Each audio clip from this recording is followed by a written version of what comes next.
Hey guys, Centauro here, and today we're looking at a museum of dubious splendors. This thing barely came out not too long ago, I think. Alright, let's see. It's X for keyboard use, mouse to begin. Okay. The following work is an adaptation of a collection of stories written by poet Umar Hassan. These stories, entitled In Dubious Splendor, were written in 1962 for the Malwa Chronicle, but they were mangled and edited without the author's permission prior to their publication in serialized form. The collection became momentarily infamous as the subject of the first court case to arbitrate authoritative ownership in independent India. Even today, despite countless restorative efforts by scholars, it cannot be said with any certainty that the text that we use for this adaptation was originals written by Umar Hassan. Okay, cool. Got you. All those little boats on the floor. I think we have a ball mouse. Let's see. Okay. Oh, chair, door. Is there anything on the other side of the door? No? Just, okay. Alright,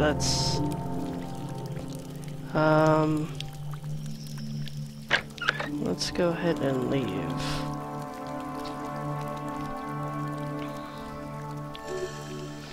Peter Gregor Cantor was a prolific traveler, the founder of the doctorate of anthropologist and treasurer of the Royal Academy. Cantor was known to all civilized world as an authority on the peoples and custom of Hindustan, but even the all-knowing Cantor was bewildered by the apparatus, an object that he wrote presumptuously about in his annals and later alluded to with deep regret in the journal that he maintained upon his return to England. The apparatus, as Cantor first described it in his books of travels, had no apparent purpose. It was a tubular object of indeterminate shape found in the living species of the people of data. Often small enough to be placed in an almirah, the apparatus seemed so commonplace to the people using it that Cantor could not ask what it was without crippling damage to his credibility as a member of the superior race, as he believed himself to be. That it was man-made and not a creation of nature was but evident, and Cantor made specific mention of its artifice. But beyond that record, nothing else was written about its shape or material, its color or form, or its intended purpose or providence. Cantor was so startled by its presence that he did not even name it, and only called it the apparatus. Whenever he made a scant mention of its presence in this, however that word is pronounced, my vocabulary does not extend that far. Okay, click. It seems that his fascination with the object had not gone unnoticed, and in an act of spontaneous diplomacy, the Rajah of Shaturvan, the province that Cantor was touring, presented him with one of the mysterious objects, but the gift only served to torment Cantor, who found the apparatus a constant reminder of his bewilderment and his failure as a man of knowledge, for he had never worked up the courage to ask what it was. Cantor kept the apparatus at his house in Rellington, I think, and made provisions in his will to have it displayed at his museum after his passing, hoping someone might shed light upon its mysteries, and to this day a replica of the apparatus can be found on display, waiting for someone to identify what Cantor never could. Alright, you go, otherworldly people. Whoa, what? Is that some Colgate toothpaste?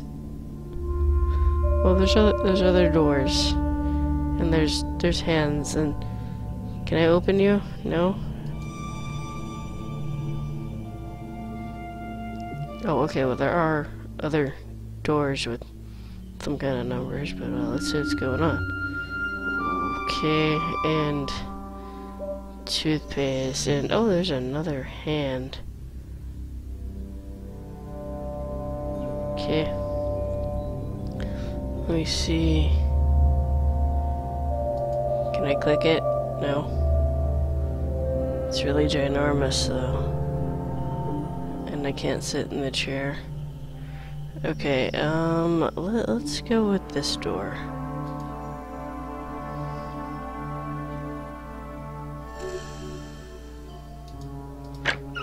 Okay.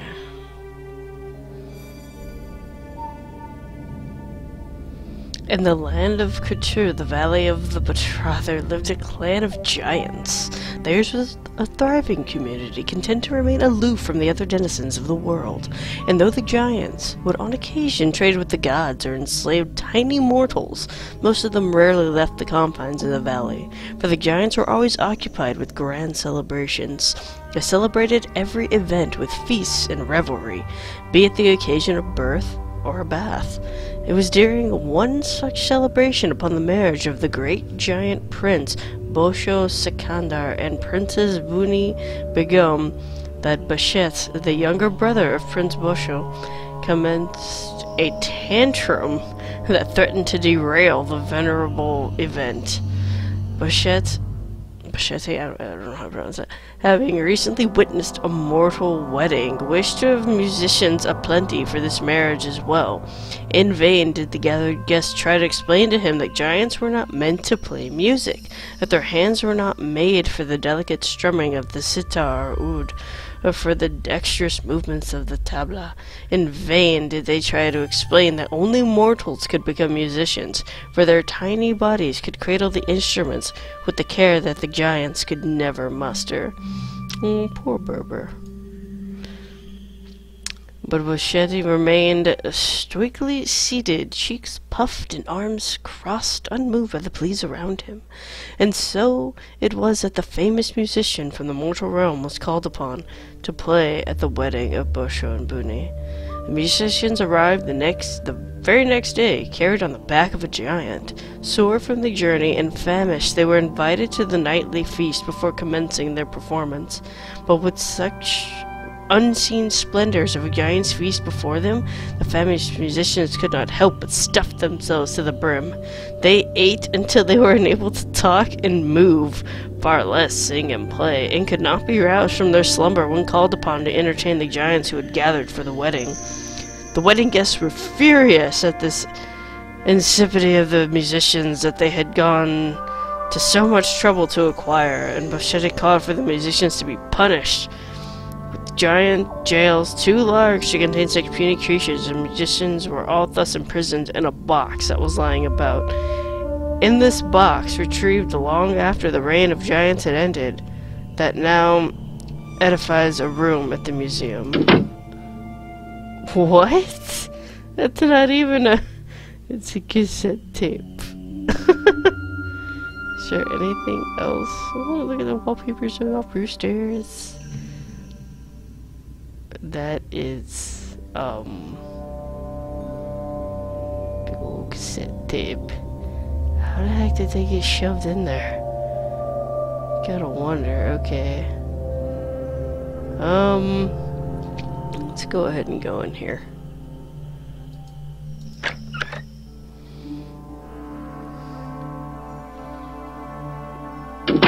Oh, whoa, there's a lot more doors. Okay. And there's boats, and there's big water faucets. Huh. They're everywhere.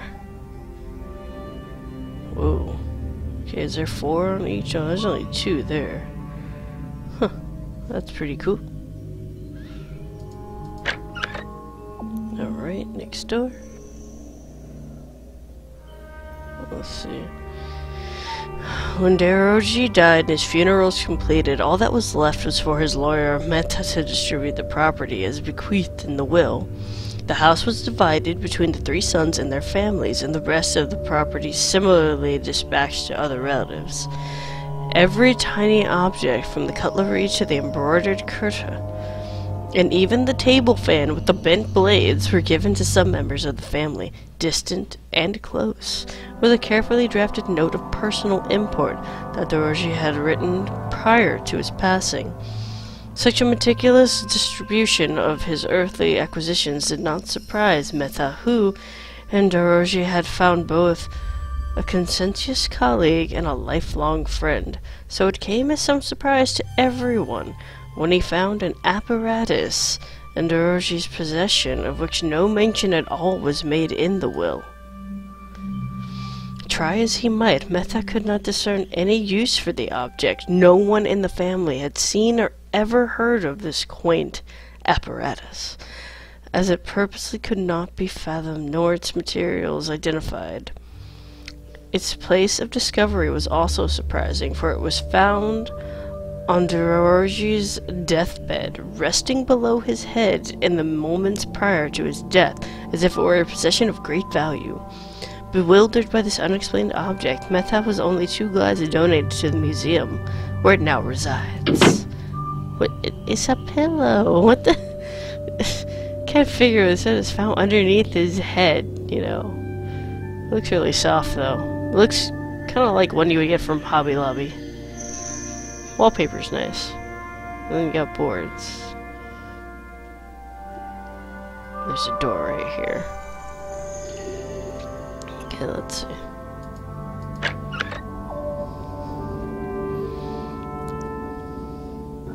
Whoa. Okay. When Istar Shuhai rode into Constantinople on the back of a donkey tied to a cart full of specimens, the crowds scarcely noticed his passage. There was rebellion in the air, and cries of the bread vendors mixed with blood-curdling shouts of anarchy. Go, bread vendors. But neither the protests nor the Europeans in their buggies, or the tradesmen, or the town criers, or the carpet sellers, or the coppersmiths, and God, it's a lot of there's a lot of people here, and knife grinders who thronged the streets all hours of the day could dissuade Istar Shuhai from his task, for he had traveled an immense distance to witness in person the wonder of Punkha, as the newly discovered variety of plant had been named by the locals. Istar Shuhai, that's a typo, I'm gonna go with the first pronunciation of Shuhai, was the senior most botanist at the University of Katirij in Damascus, a title he had acquired at an impossibly young age for his penchant for discovering plant species no one else had ever been known or written about. And here at Constantinople, having heard rumors of a tall plant with a bulbous head that grew in shaded places and often inside people's houses, Istar Shuhai could not resist a trip to the magnificent city.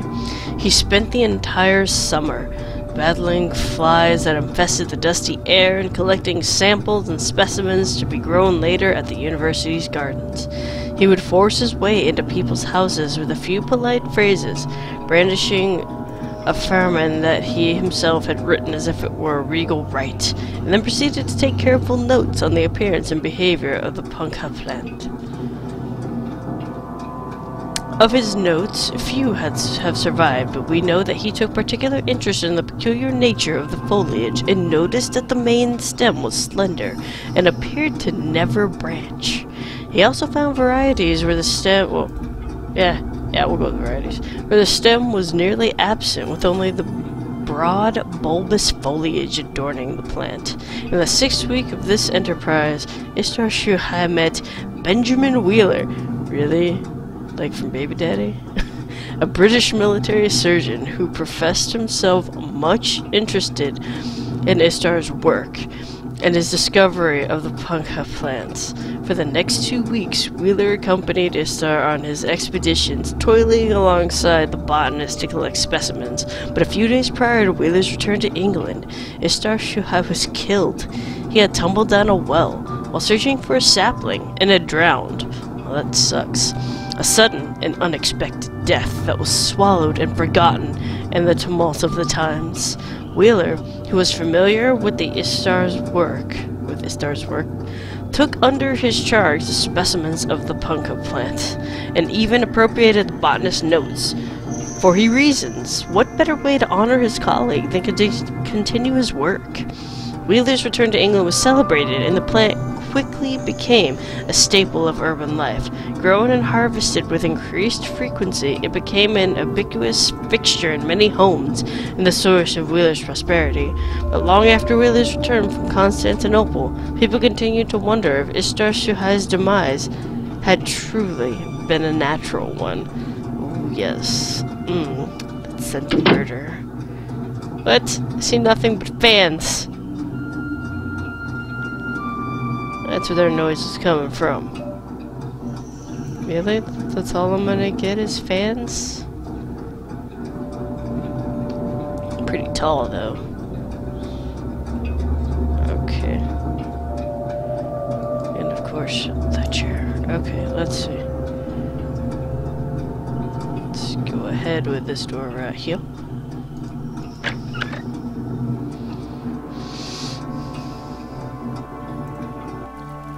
Whoa. Okay, I'm back in the faucet room. And... can I fall in there?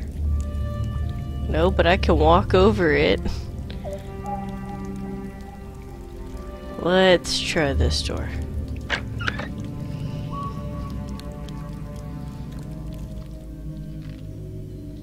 A long, long time ago, when the forest had ears and the sun was still a sparkle in Ofra's eyes, Shunturmul, I don't know how to pronounce that. Shunturmul, the god of seashells, found Grundlebay, the thunder god, perched despondently upon the edge of the Himalayas.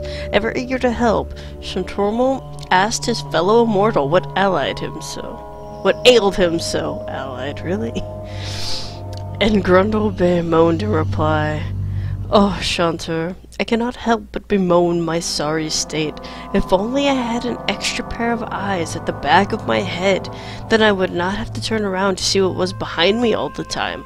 And Shanturmul, after careful thought, said, "There is only one craftsman in all of known Lokas who can build a pair of such eyes." "Who is this right?" demanded Grundlebay. As Shanturmul replied, "He is called Ego, and lives in the forest of Gundur." Either way. Possessed by an urge to have a pair of eyes attached to the back of his head, Grundlebay journeyed to the mortal world. Here he disguised himself as a mendicant? That word, and soon appeared at the doorstep of Ego's workshop. Inside sat the master craftsman, surrounded by clocks and astrolabes, something. Armillery, spears, and sextants, and devices even the god could not recognize. Ego appeared to be working assiduously and paid no heed to his visitor. There's a lot of big words in here. "Oh, Ego of the fabled hands," cried Grundlebay, the mendicant. "Long have I said to myself, if only I had a pair of eyes at the back of my head.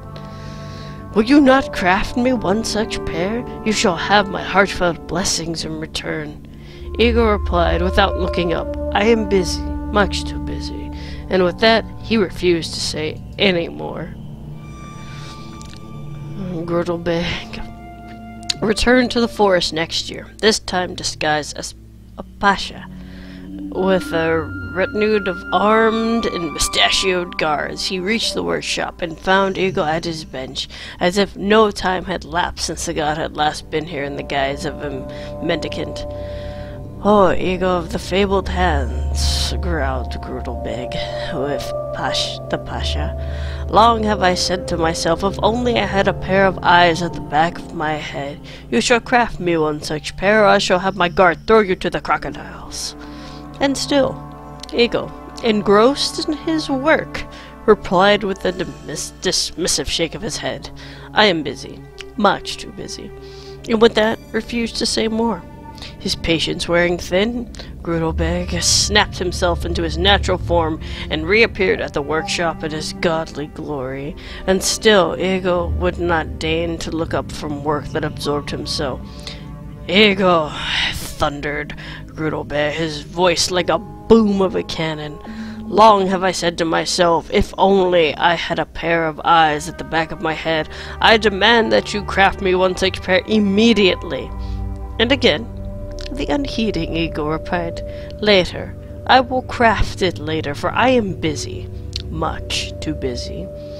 Defeated in his quest and bewildered by Ego's preoccupation, Grudelbear demanded, but what is it that absorbs you so? What are you building so assiduously? Assiduously. That word. And Ego looks up with alacrity, revealing an object cradled in his palm, and he declared, look, I am building the apparatus. Nice. What? There's apples. There's a lady with a cup of tea. I think that's a lady with a cup of tea. Or a dude. Somebody's having a cup of tea. And there's floating apples. Ooh, that's pretty. I don't have a reflection though. Just a bunch of apples. And binoculars. I think. We're gonna go with maybe. Alright, let's head to the store right here.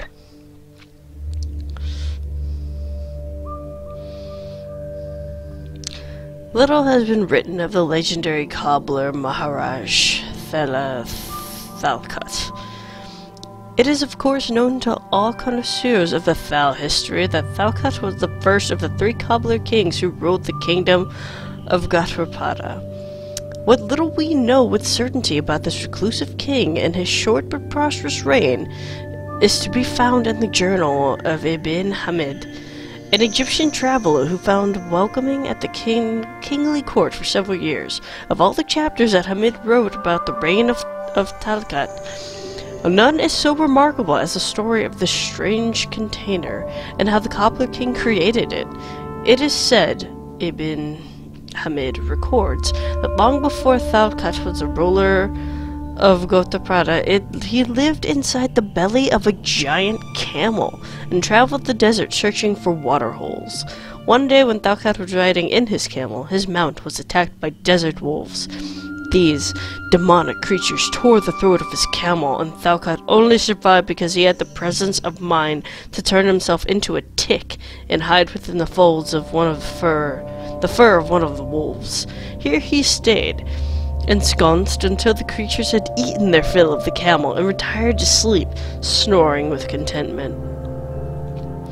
With the danger now abated, Thalkat changed back into his usual cobbler's self and retrieved as much as he could of the camel's hide from the remains that the wolves had not yet eaten.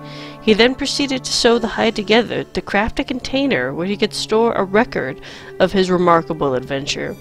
A record which he had written on sheets of paper thinner than air while he was hidden in the guise of a tick, and a record moreover of immense value, without which, Thalkat knew, it would be impossible for others to believe what had befallen his camel.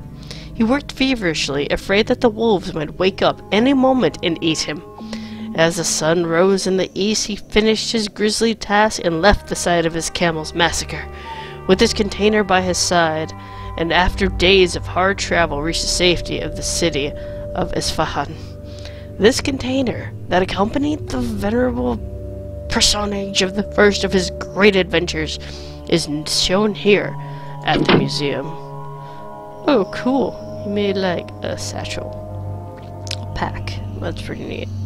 You see the elephants. Good goat elephant wallpaper. So pretty. Huh. That's awesome. I know I keep going that way. Let me go a different way. Let's see. It was with the trepidation that Henry clambered upon the podium, his fingers a nervous tremble and his temples throbbing as he launched hesitantly into the paper he was presenting at the Royal Society.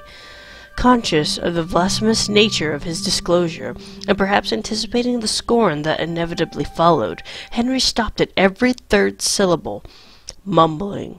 He mumbled most of his arguments and only ever alluded to the works of his colleagues in barely audible tones. Nonetheless, the gist of his argument was immediately recognizable, and even more immediately discarded and reviled. Meanwhile, Henry, oblivious to the centers, continued his description of a receding fabric of the sky, as observed and recorded by Hossein Massoud in his books of almanacs that Henry had been painstakingly restoring for the past 3 years. 10 years ago, when Henry was still young, a young administrator, he had been appointed to the Zilla yeah, I butchered that, and under his domain was placed in the care of the town of Ordi. Ordi was the site of the greatest observatory by Maharaja Goshal Singh Bangla, I guess. And Henry was distressed at finding the place and its delicate, astronomical inclined buildings plundered and riddled with cannonball holes. Wow. The excavations and restoration he commissioned here had accompanied the best years of his service, and his devoted efforts had led him into an inescapable conclusion that the chief astronomer at Ordi, a scholar by the name of Hussein Massoud, had discovered a fundamental truth about the universe that still eluded his Occidental brethren. Massoud had claimed with reliable detail the unknown universe seemed to be splitting apart and would eventually scatter its components across an infinitude of distance.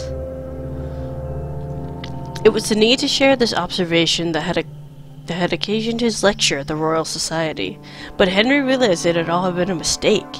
His attempt at galvanizing support for the study and for the accumulation of Massoud's writings were laughed at, and by the end of the evening he skulked away, unnoticed, but comforted by the singular thought that at least he had not handed over all his findings and artifact from Ordi to the archivist at the Society, where they would doubtlessly have been thrown into the basement, never to be heard from again. Instead, he had kept most of the plundered wealth from Ordi for himself. The brass astrolabes and the copper-ringed armillary spears made from the marble discs had been repaired and now adorned his study, but his favorite possession of all the lot was an inconspicuous box full of string sticks that were bulbous at one end. He did not know what this device did or how it was meant to function, but he held on to it until his untimely death, whereby the box was auctioned to a collector of the colonial artifacts. A replica of this box is kept here in the museum in memory of Henry's contribution to the restoration of Ordi, and the continued relevance of Hussein Massoud's writings that are now widely acknowledged to have been prophetic and accurate. What? A matchstick box? Lantern. Huh.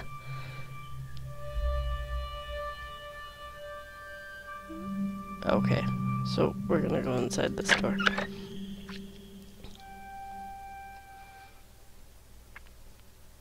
I know, sorry I'm butchering a lot of stuff. I'm trying. Gunj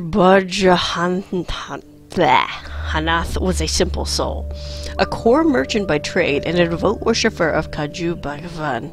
He spent his days rattling around in a bullock cart, visiting the far-flung principalities where coconut husks were peeled. His father had obtained a farman, a royal decree, giving their family sole rights of purchase of all core produce in the region. And Baj Hassan cherished his document as much as he did the Kaju idol that resided in the corner of his room. So when the farman, along with all his wealth, was burnt in the great conflagration that engulfed his town, Baj Hanath, now destitute, turned to the Kaju idol and prayed for deliverance with fervor. The next morning, having spent the night in prayer, Baj Hanath was startled to discover a strange apparatus growing on his head.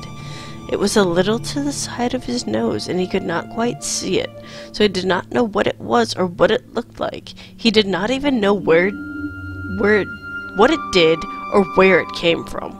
But so excited was he to have his prayers answered that he rushed to the court of the Sultan and demanded an immediate audience, hoping to be rewarded for growing such a strange apparatus from his head. Here, begging the Sultan's indulgence, he proceeded to narrate his misfortune and his night of prayer before unraveling the turban that covered his face up to the neck. and revealing the apparatus that had grown there. The Sultan looked at the strange growth upon his head, and in his avarice he commanded that it be chopped off and brought to him instead. The scimitar appeared with alacrity in the hands of the guard who had escorted Bajhanath, and before he could protest, the blade sliced in the air and chopped the apparatus off. Bajhanath collapsed in pain and was bundled out of the court. And the Sultan received the stolen apparatus with great interest and promptly stuck it to his own head. Delighted by his new vestment, the Sultan now commissioned that one be made for each of his children. And soon all the royals at court, many a wealthy person in the kingdom, were wearing one. The apparatus became synonymous with the Sultan's reign, and the great temples were constructed in its celebration, and consecrated within were large replicas of the original artifact, which still adorn the Sultan's head. It is one such replica of the original apparatus, and that is now kept here in the museum for all to see and admire. Is that an ear? I'm gonna play it. Oh wow, there's like red skulls on the floor. There's a door over there. Can I? Okay, cool. I can float over you guys. Am I a ghost? Because that would be really cool. Ooh, I like the blue leaf wallpaper. Okay, let's see.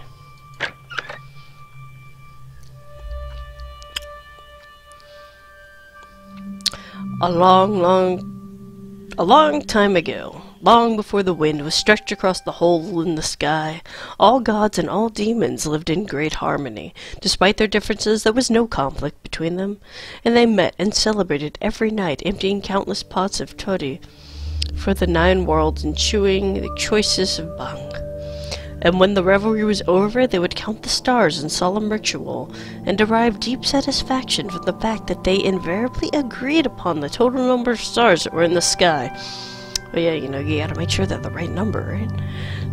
This contentment in the shared perusal of the night's sky was the foundation of their peace and friendship. So they partied and counted the stars, and it's like college.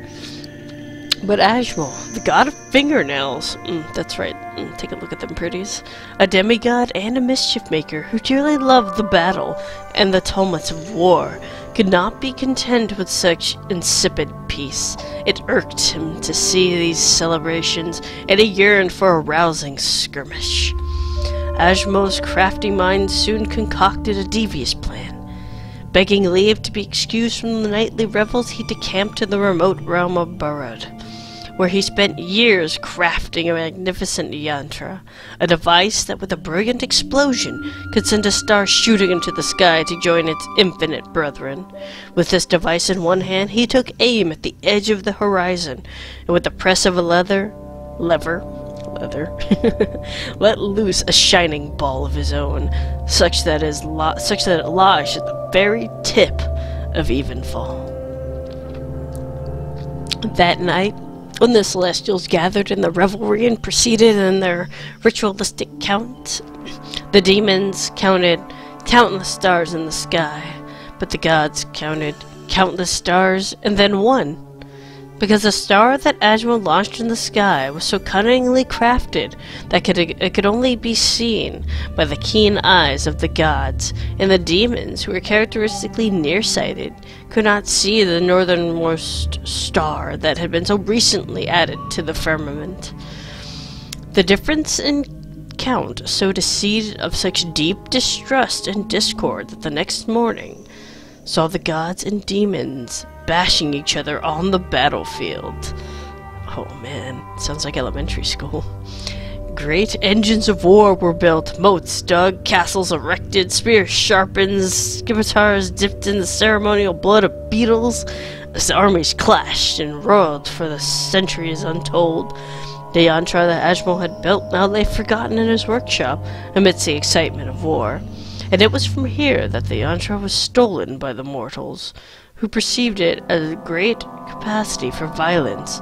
It has since been the lasting emblem of war and strife through all known history, and is a sign of conflict that is displayed here at the museum. Oh wow, a gun, huh? Pistol with that. Oh, all the eyes. It's cool wallpaper there. Oh, keys. Huh, okay. Oh, this one's boarded up? Really? Huh. Key is there too. We'll head this way.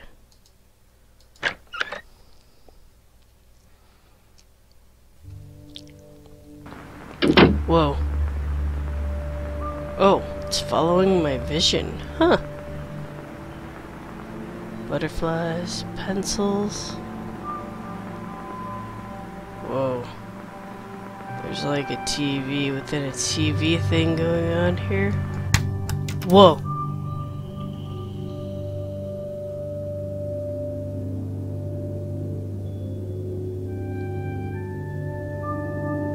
What? Okay. I guess that was the end of it. Alright guys. Guessing that was the end of the little tales, you know, going around the museum. I don't know if there was different stories if you went perhaps through a different door. I mean, I could check that if you guys wanted. You know, just keep it in my files. But, you know, until next time, we'll get back to 6 Days of Snow. And I'll catch you guys later. Have a good one.